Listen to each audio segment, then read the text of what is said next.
Praise the lord. प्रभु यीशु मसीह के नाम से आप सभी को जय मसीह की। और दोस्तों, मैं आज बात करने वाला हूँ एक व्यक्ति की जीवित रहने के लिए जो तीन जो मूलभूत जो आवश्यकताएं हैं उन विषय में बात करना चाहता हूँ। और मैं बात करना चाहता हूँ कि एक विश्वासी जो प्रभु यीशु मसीह विश्वास करता है, जो परमेश्वर के वचनों को जो पढ़ता है, पवित्र शास्त्र बाइबल को पढ़ता है, उसके जीवन की जो मूलभूत जो चीज़ें हैं उनके विषय में बात करना चाहता हूँ। बहुत छोटे शब्दों में मैं कहना चाहूँगा कि एक व्यक्ति को, एक मनुष्य को जो इस संसार में रहता है, उसको जीवित रहने के लिए हम तीन मूलभूत आवश्यकताओं की हम बात करते हैं। और हम इसका जिक्र करें तो वो रोटी है, कपड़ा है और मकान है, ऐसा हम जानते हैं और हम कहते भी हैं। रोटी यानी कि भोजन, क्यों हमें ज़रूरत होती है इसके लिए? क्योंकि ये हमारे शरीर को बल देता है, हमारे शरीर को ऊर्जा देता है, हमारे शरीर की जितनी जो नीड्सफुल जो चीज़ें हैं, प्रोटीन्स, कैल्शियम, विटामिन है ना, उनको उसको पूरा करता है।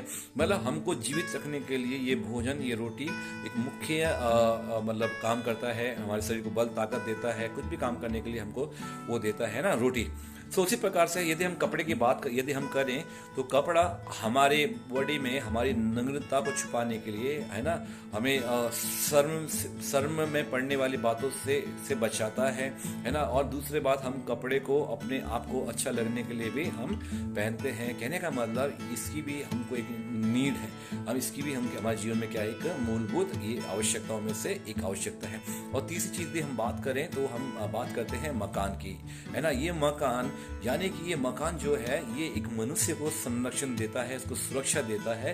वो कैसे? जिस प्रकार से बदलते हुए जो मौसम होते हैं, चाहे सर्दी हो, चाहे गर्मी हो, बरसात हो, ओले पड़ रहे हो या ज़्यादा गर्मी हो रही हो, है ना, उन चीज़ों से बचाती है। चोरी से, हत्या से, डकैती से, जंगली जानवरों से ये हमको प्रोटेक्शन करती है, हमको बचाती है ना। और क्या करते हैं, हम मकान के अंदर, अपने घर के अंदर हम सुरक्षित महसूस करते हैं। और इसीलिए एक व्यक्ति की जो जीवन जो मूलभूत जो आवश्यकता है उसमें हम इन तीन चीज़ों का हम अक्सर जिक्र किया करते हैं। रोटी यानी कि भोजन, कपड़ा यानी कि जो हम पहनते हैं, और मकान जिसके अंदर हम रहते हैं। यदि हम एक विश्वासी के जीवन की यदि हम बात करें, यानी कि एक क्रिश्चियंस की यदि हम बात करें, तो क्रिश्चियंस के अंदर भी तीन जो बेसिक जो चीज़ें हैं, जो मूलभूत जो चीज़ें हैं, जो एक क्रिश्चियंस के अंदर या एक विश्वासी के अंदर जो यीशु मसीह को विश्वास करता है, यीशु मसीह का चेला बनना चाहता है, या यीशु मसीह के पीछे चलना चाहता है, या अपने पुराने जीवन को छोड़ के नया जीवन में आना चाहता है, तो उसके लिए भी तीन जो मूलभूत जो चीज़ें है ना, जैसे परमेश्वर ने मुझे दिया, उन्हीं चीज़ों को मैं रखना यहाँ पे मैं चाहता हूँ इस वीडियो के माध्यम से। और मैं चाहता हूँ कि इसको आप अच्छे से सुने, आपको अच्छा लगे तो उसको आप आगे भी आप शेयर कर सकते हैं, साझा कर सकते हैं, या आप किसी और को बता भी सकते हैं। तो जिस प्रकार से एक व्यक्ति को जीवित रहने के लिए तीन चीजें हमने देखा कि रोटी, कपड़ा और मकान, उसी प्रकार से एक आदमी के जीवन जीने के लिए, एक विश्वासी के जीवन के लिए भी तीन जो मुख्य जो चीजें हैं वो है प्रार्थना, और वो है परमेश्वर का वचन, और वो है सुसमाचार। जी हाँ प्रियो, हमने यीशु मसीह में विश्वास किया, इसीलिए हम यीशु मसीह में हम आए, इसलिए हमने प्रभु यीशु मसीह को अपना उद्धारकर्ता, मुक्तिदाता करके हमने विश्वास किया। लेकिन अब विश्वास करने के बाद हम लोगों के जीवन में जो तीन जो चीज़ें हैं मुख्य वो होने चाहिए, वो है सबसे पहला प्रार्थना। जी हाँ, ये प्रार्थना हमको क्या करता है? ये प्रार्थना हमको आत्मिक बल देता है। ये प्रार्थना हमको परमेश्वर से जोड़े रखता है, ये परमेश्वर से हमको कनेक्ट रखता है। ये प्रार्थना से हम परमेश्वर की बातों को हम समझ सकते हैं, उसके दर्शन को हम समझ सकते हैं। अपने जीवन में हमने किए हुए गलती गुनाहों के लिए हम क्षमा मांग सकते हैं। उसके दर्शन को समझ करके फिर से हम अपने जीवन को आगे आत्मिक तौर से हम बढ़ा सकते हैं। यानी कि परमेश्वर, प्रार्थना में सामर्थ है। प्रार्थना के द्वारा हम अपनी परिस्थितियों का सामना कर सकते हैं। उन घड़ियों में भी हम इस विश्वास को हम स्थिर रख सकते हैं। यदि कोई रोग हो, यदि कोई बीमारी हो, या किसी प्रकार की अशांति या क्लेश हो, तो प्रार्थना के द्वारा हम परमेश्वर से निवेदन कर सकते हैं। और प्रार्थना, जब परमेश्वर हमारी प्रार्थना को सुनता है तो हमें ऐसी परिस्थिति से हमको वो बाहर निकालता है। Praise the Lord. जी हाँ, उसी प्रकार से जो परमेश्वर का वचन, जी हाँ, परमेश्वर का वचन भी एक विश्वासी के जीवन में होना चाहिए। वचन पढ़ना चाहिए, वचन सुनना चाहिए, और इतना ही नहीं, पढ़े वचन को, सुने वचन को समझना भी चाहिए। क्यों? क्योंकि ये वचन हमको परमेश्वर की आत्मिकता की ओर हमको लेके जाता है।